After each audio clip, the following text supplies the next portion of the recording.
amanhã, né? Claro. Mas já está no fim, né? Já está se encerrando o 7º mês do ano. Daqui a pouquinho nós vamos já entrar naquilo que chamamos o final do ano, né?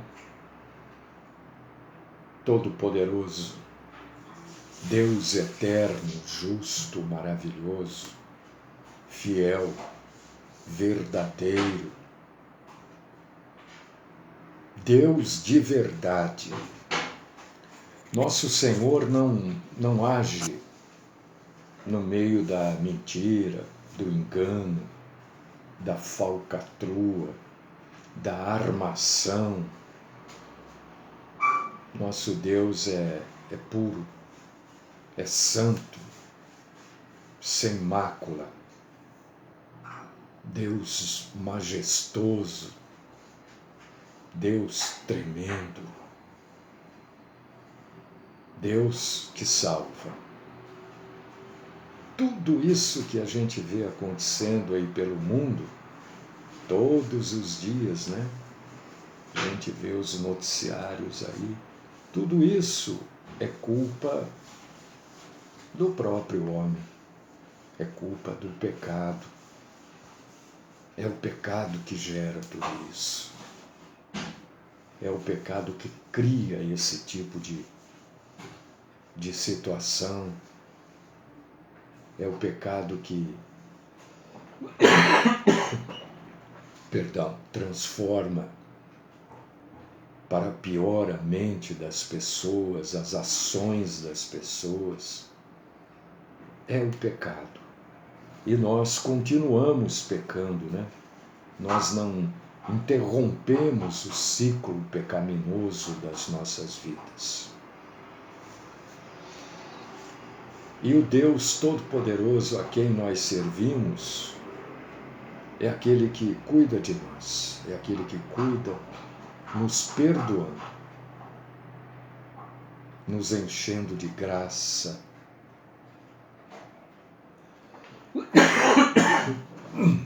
Perdão, irmãos, nos enchendo de sabedoria, de capacidade,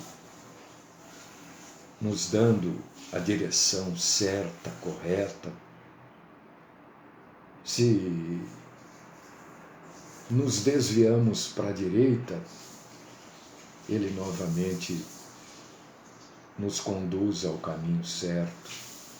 Se nos desviamos para a esquerda, Ele, como bom Pai, nos conduz ao caminho correto.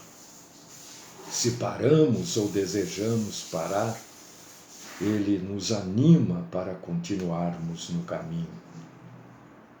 Graças nós te damos, Senhor Todo-Poderoso, Senhor eterno, justo, fiel e maravilhoso. Recebe-nos nesta manhã como adoradores do Senhor. Nos reunimos aqui para te adorar, para te exaltar e para te glorificar. Fala conosco. Livra-nos, Senhor, da mentira e sustenta-nos porque somos fracos. Esta é minha oração no santo nome do Cristo Jesus. Amém.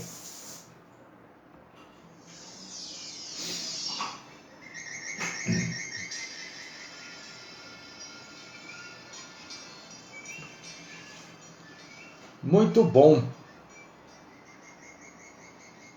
Eu acho que algumas coisas a gente precisa, né? Não pode ser alienado, né? Então, algumas coisas a gente precisa trazer como informação.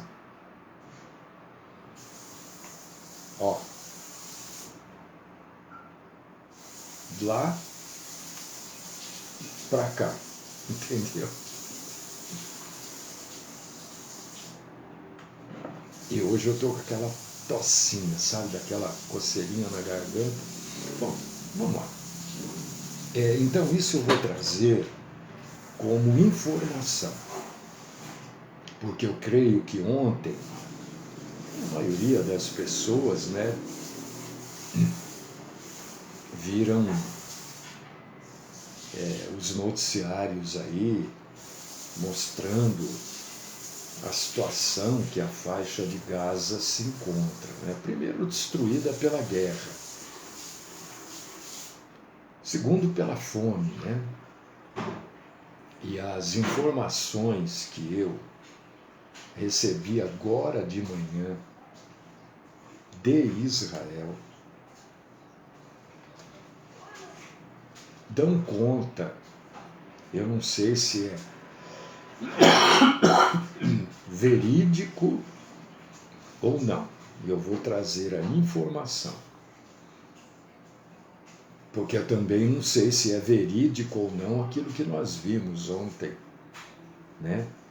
Nós vimos os aviões lançando alimentos numa faixa que foi pré-estabelecida, né? Mas a informação que eu recebo é que Israel sempre enviou alimento para a faixa de Gaza. Nunca deixou de enviar.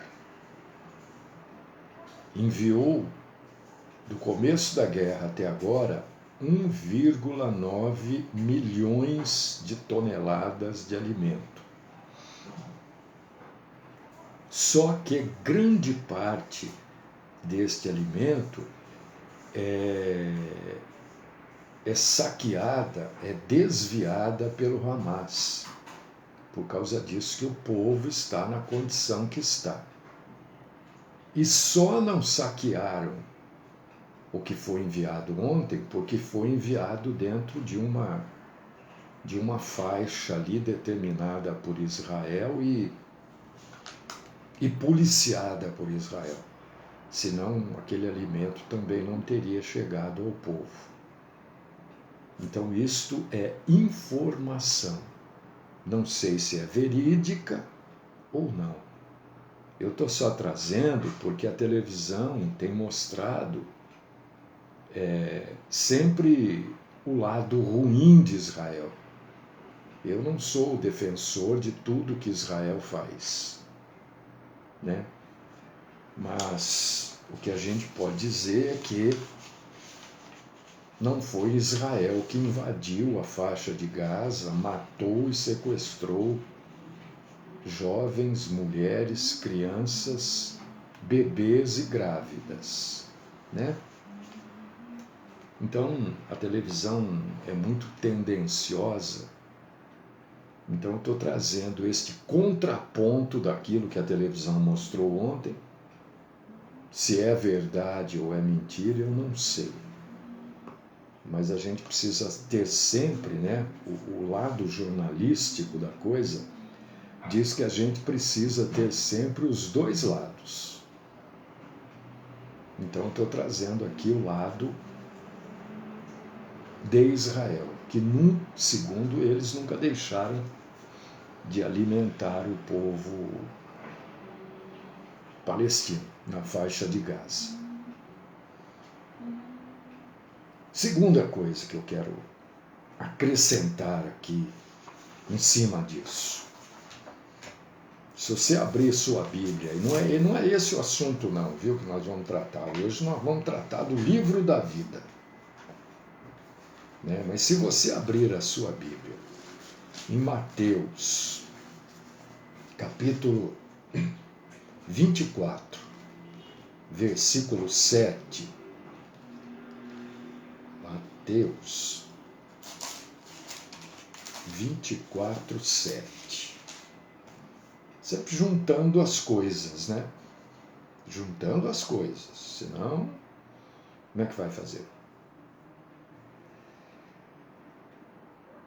Porquanto se levantará nação contra nação, reino contra reino, e haverá fomes. não vê quem não quer.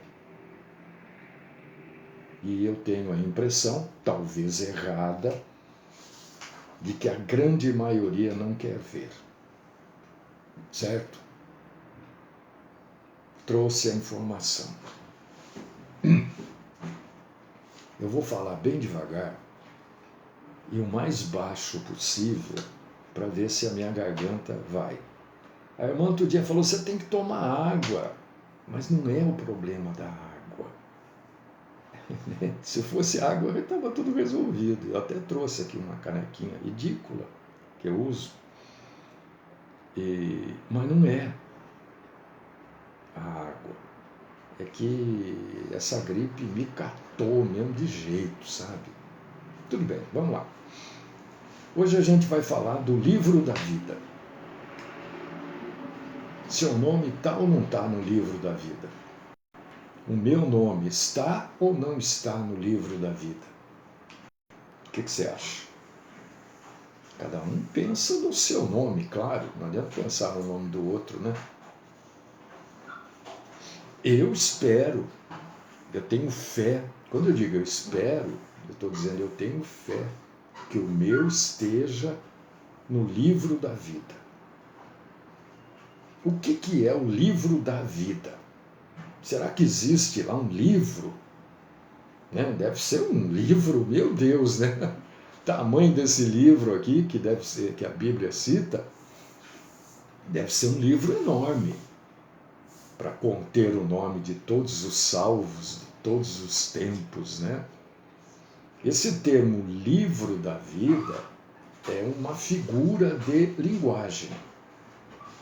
É só para a gente entender, não existe verdadeiramente um livro lá.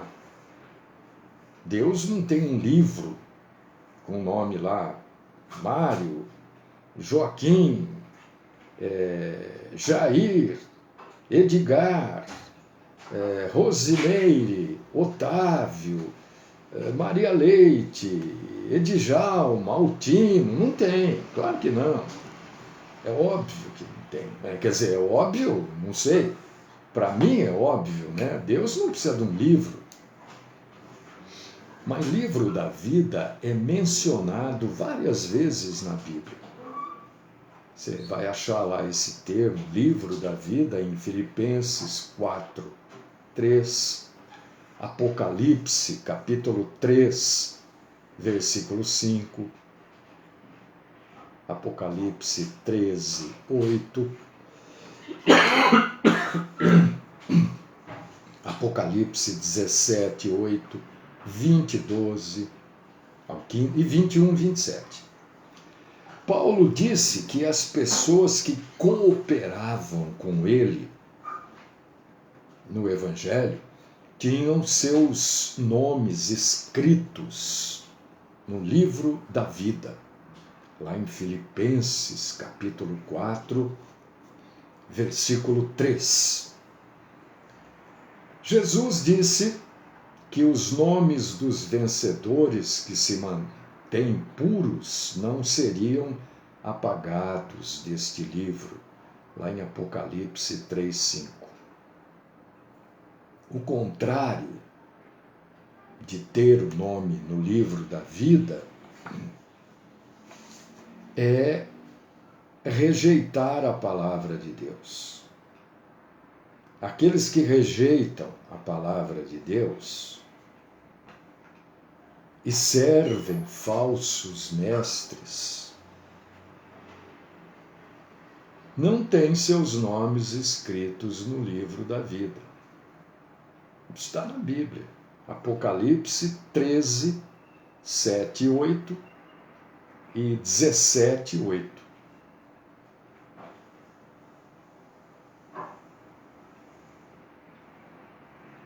No julgamento que haverá, que está lá descrito em Apocalipse, capítulo 20, versículos do 11 ao 15, diz que esses que não têm o nome escrito no livro da vida serão lançados no lago de fogo, no lago que foi criado para Satanás e os seus demônios, né?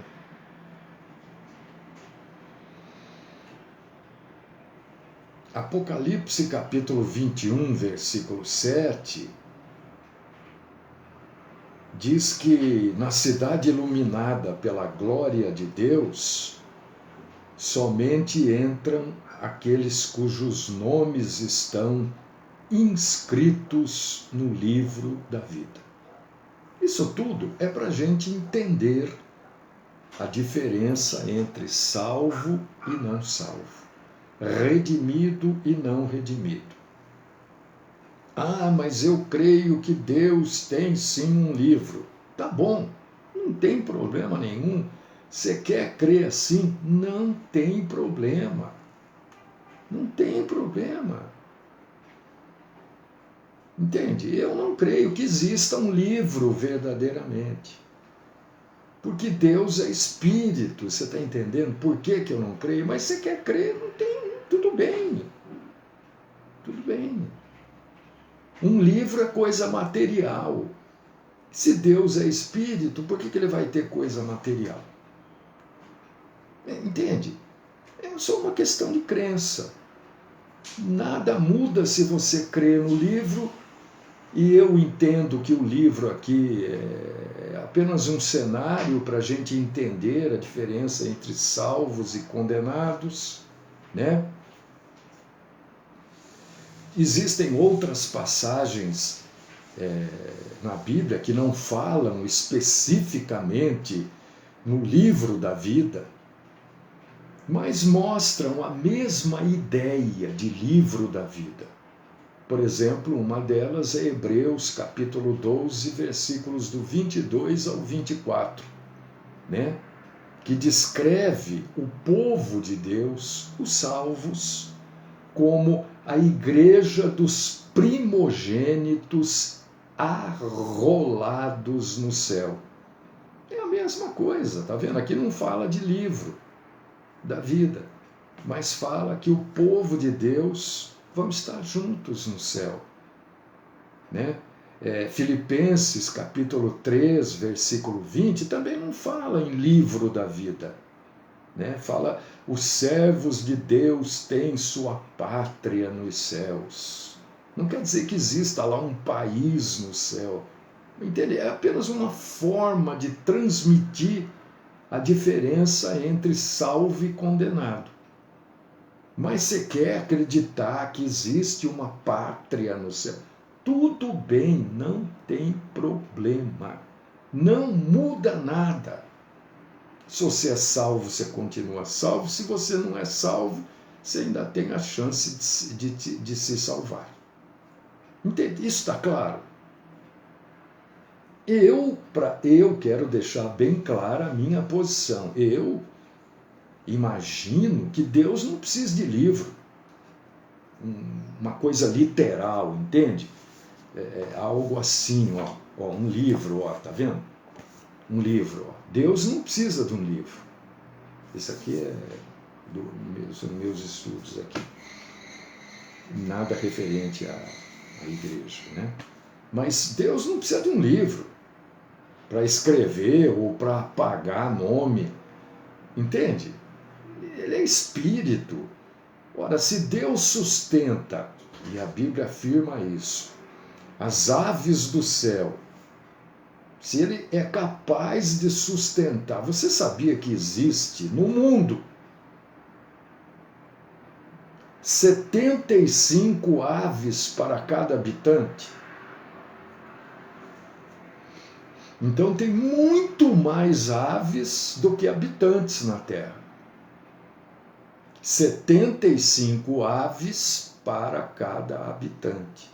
E se Deus consegue sustentar todas essas aves, quanto mais cuidar de nós que somos servos. Isso é que a Bíblia diz. Mateus capítulo 6, versículo 26. Então, eu entendo que não existe um livro. né? Jesus, lá em João, capítulo 10, versículos do 1 ao 15, Jesus diz que ele, o bom pastor, conhece as suas ovelhas pelo nome. Quantas e quantas pessoas são salvas? Sei lá, não sei. Mas Jesus, conforme a Bíblia, em João 10, do 1 ao 15, diz, ele conhece pelo nome cada um dos salvos. Ele conhece até aqueles que ainda não se deram conta, mas serão salvos. Ele conhece. É isso que a Bíblia diz. Né? Se você for no versículo 14 de João 10, você vai ler exatamente isso que eu estou falando. Pode ir lá. Até aquelas pessoas que ainda não sabem que serão salvas, né? Sei lá, não sei, eu vou trazer apenas um exemplo. De repente a pessoa vai ser salva daqui 15 anos.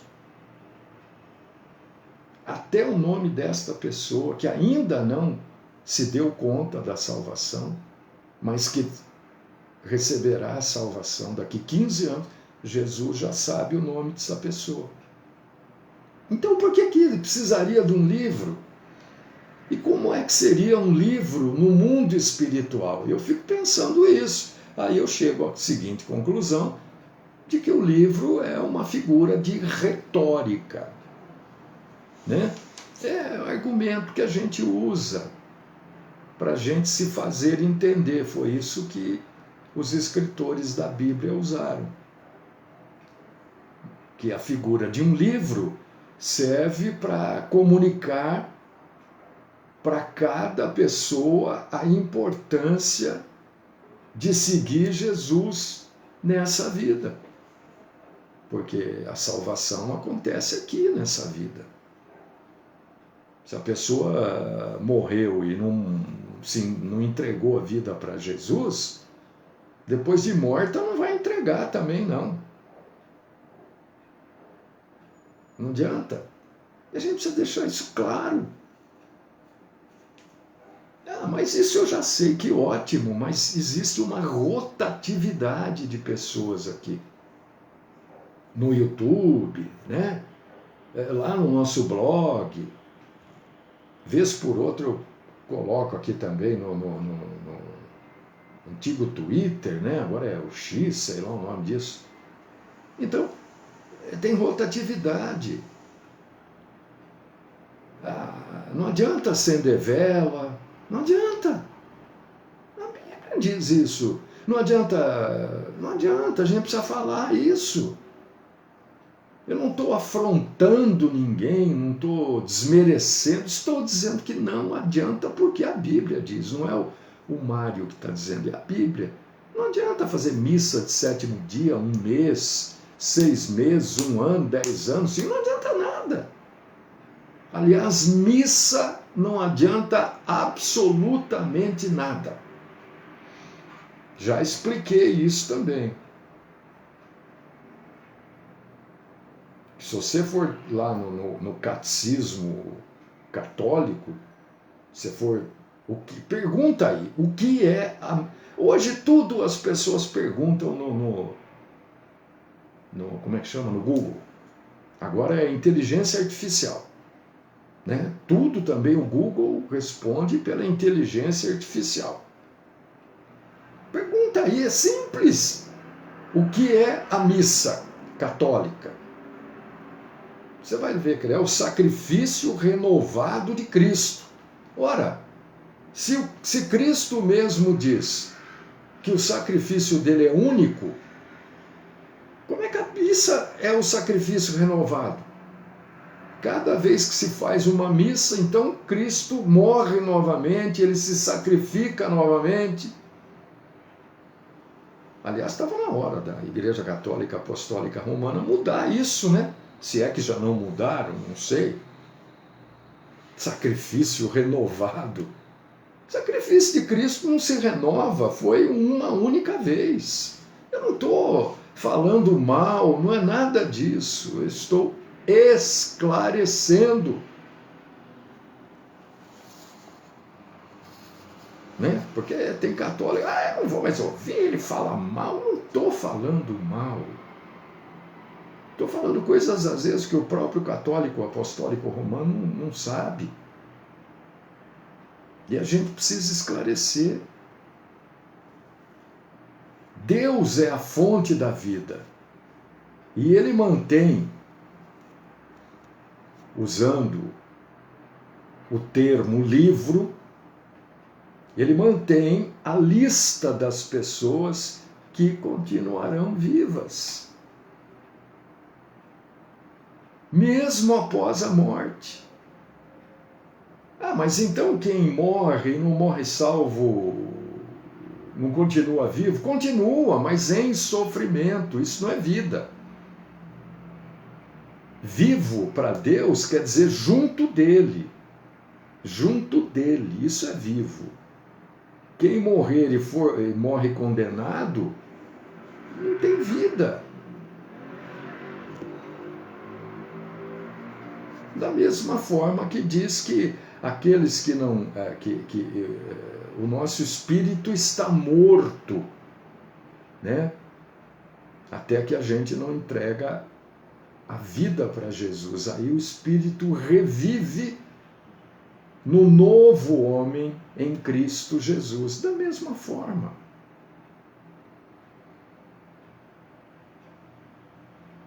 O que a gente precisa observar nisso tudo que está sendo dito aqui, que também raramente, infelizmente, né, não devia ser assim, mas é assim.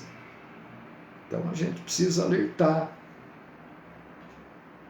Isso aqui você não vai ouvir num púlpito de uma igreja, mas olha, principalmente se você frequenta uma igreja pentecostal ou neopentecostal. Mas você tem raiva, você tem bronca, você não gosta. Não, é porque eles simplesmente não seguem a Bíblia. Olha que simples. É fácil, vai numa igreja pentecostal e vê se aquilo que acontece lá dentro, aonde você acha aquilo na Bíblia. É simples o negócio, não adianta você ficar bravo comigo, chateado, não sei o quê. Tem gente que fica bravo, né? Fica chateado. Não vou mais ouvir, não vou mais participar, porque já se viu falar, ele só fala mal do... Eu não estou falando mal, mas da onde você tirou que eu estou falando mal? Eu estou esclarecendo, se esclarecer é falar mal... Do mesmo jeito que eu tenho argumentos para esclarecer, use os seus argumentos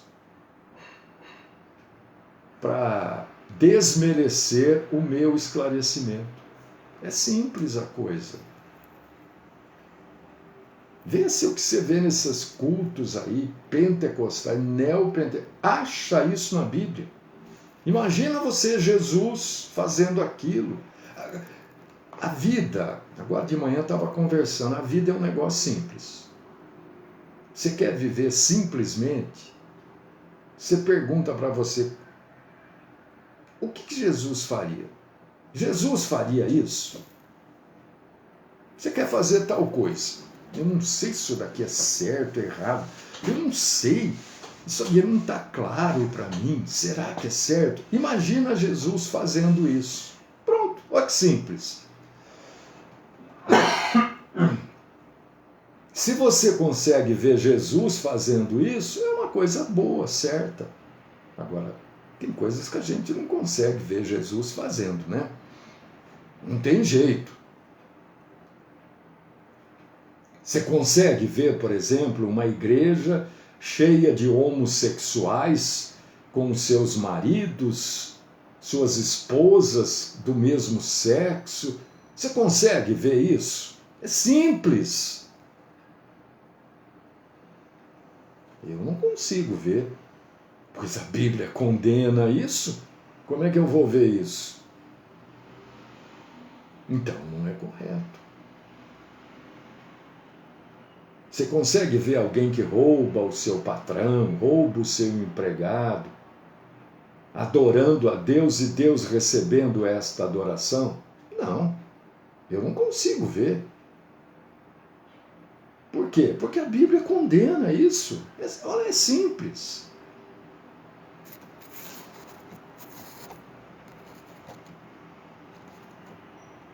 É simples. Edgar, tá certo. Você quer saber se o que você vai fazer é certo ou errado? Para e tente imaginar a situação que você vai realizar, vai fazer. Imagina se Jesus faria aquilo. Imagina. Né? Tem um monte de pastor. Eu estava vendo agora de manhã aqui, porque antes de vir para o culto, eu sempre dou uma olhada nas coisas, né? Tem um aí que as pessoas vão lá, beijam a mão dele. Eu digo, meu Deus, isso é coisa de catolicismo, beijar a mão do Papa. Né? Eu, quando criança, beijava a mão do meu pai, pedia bênção para minha mãe. Agora, beijar a mão de um outro homem, como se ele fosse o meu pai, não tem cabimento, né? Tem. Isso é idolatria.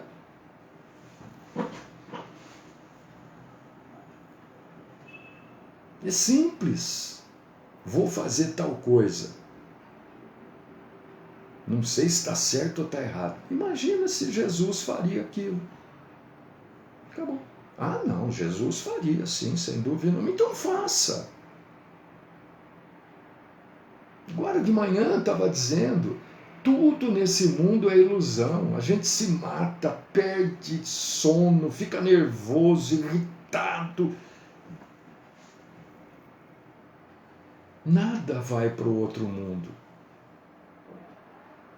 Nada. O que você passa de raiva, de preocupação aqui, mata você, envenena você mesmo. É difícil? Claro que é, gente, é lógico. Ninguém está chegando aqui dizendo, olha, tudo é simples, tudo é fácil. Ah, ele vai lá, ele fala que tudo... Não, eu sofro também. E quando eu digo estava conversando com alguém, é porque a gente estava conversando o assunto, estava discutindo o assunto. Né? Quanta coisa a gente sofre e não vale nada. Imagina este acontecimento que está fazendo você sofrer hoje. Você está sofrendo, você está com o peito cheio, parece que tem um peso aqui de 300 quilos no seu peito. É um problema seu aí, isso está te incomodando e não sei o quê. Tente imaginar assim, daqui 10 anos isso vai representar o que na minha vida? Ou daqui 20 anos, vai, não sei. Quanto mais velho a gente fica, menos tempo a gente tem, né? Então, 10 anos. Você tem 20, imagina daqui 30 anos, quando você tiver 50, isso vai representar o que? Nada. Isso não quer dizer que o problema vai acabar, quer dizer que você vai sofrer menos. Porque Deus não quer que a gente... Salomão falou, né? Tudo é ilusão nesse mundo. Dirlene estava falando isso agora de manhãzinha, bem de manhã. Tudo é ilusão. Tudo é ilusão. É ilusão. Tá certo. Oi, Djalma, gostei da tua frase aqui. Nós vivemos na ilusão, mas muitos ainda vivem iludidos. A maioria de nós vive iludido. E Deus, quando for nos julgar, Ele vai julgar na justiça. Não adianta negar a justiça de Deus. E Deus não julga de maneira arbitrária. Né? Porque tem juiz que isso acontece. Se você for mal criado com o juiz, se você for muito incisivo com o juiz, ele vai julgar você segundo o capricho dele, que ele não gostou do jeito que você agiu com ele. Isso acontece de monte por aí. Deus nos julga e vai nos julgar retamente. 2 Coríntios, capítulo 5, versículo 10. Para que cada um receba segundo, não o capricho do julgador, mas segundo o bem ou o mal que tiver feito por meio do corpo. Olha só. Falei agora há pouco aqui dessas igrejas. Eles chamam igrejas de inclusão, né? Não. A igreja é a noiva de Cristo. Como é que pode entrar pecado dentro da igreja? É claro que o pecador pode ir na igreja para se redimir, não para continuar pecando e dizer que Cristo aceita aquilo. Não, Cristo aceita. Ah, mas Jonatas e Davi, eles tiveram um relacionamento homossexual. Ah, para com isso. Para de mudar, para de inventar. Vai lá no original, naquilo que foi escrito. Entendeu? As pessoas inventam. Não, Davi e Jonathan, eles, olha, tiveram lá um caso. Não, que mentira. Gente, judeu não aceita esse tipo de coisa. Jesus é muito claro quando ele diz dos eunucos, né? É só você ler a Bíblia, sem querer transformar aquilo que você quer naquilo que está escrito. O que está escrito, está escrito. Aquilo que você deseja é outra coisa. Então, esse negócio de livro da vida, eu não acredito que exista um livro. Mas que o nosso nome está na mente de Deus, está. E o nosso Senhor falou que ele vai ressuscitar e dar vida aos mortos. Está lá em João 5:21, através de Jesus. Por isso que Jesus ressuscitou, para que a gente ressuscite também. Jesus é a ressurreição da vida. Se a pessoa quer acreditar ou não quer, é problema dela. A gente não tem como obrigar alguém a acreditar nisso. Nem o Espírito Santo obriga. João capítulo 11, versículo 25. Jesus que é a ressurreição e a vida. Não tem como. Mas meu filho, mas meu marido, a mulher dizendo, né? Ou minha mulher é assim, ou não sei quem, ou vizinho. A pessoa acredita se ela quiser. Ué, ninguém é obrigado a acreditar e a não acreditar. A verdade está aqui. Então, para encerrar, quando a gente serve a Jesus, a gente tem a confiança da vida eterna. Nós temos lá o nosso nome no livro da vida. Porque Jesus é o caminho, a verdade e a vida. Jesus é o único acesso ao Pai e à vida eterna. Quando a gente combate esse negócio de santo, idolatria, tal, é porque a Bíblia diz isso. Ninguém está falando contra os católicos, nós estamos esclarecendo o que a própria Bíblia católica diz. É só abrir lá a Bíblia católica. Eu tenho uma aqui, fica ali na sala, ali, porque de vez em quando eu deixo, as pessoas mexem ali. João 14:6 e Atos capítulo 4, versículo 12. tanto a Bíblia chamada de Bíblia protestante quanto a Bíblia chamada de católica tem exatamente isso que eu estou falando, que Jesus é o único acesso ao Pai e à vida eterna. Então, se a gente continua fiel a Ele, a gente tem a certeza de que os nossos nomes estão, então, no tal livro da vida. Acabou. É assim. Ninguém é obrigado a nada. Ninguém. Por causa disso que cada um é responsável pelos seus atos. Se o seu filho fizer alguma coisa errada, sua filha, seu marido, sua esposa, é ele ou ela que vai para a prisão, não é você. Na vida eterna é a mesma coisa.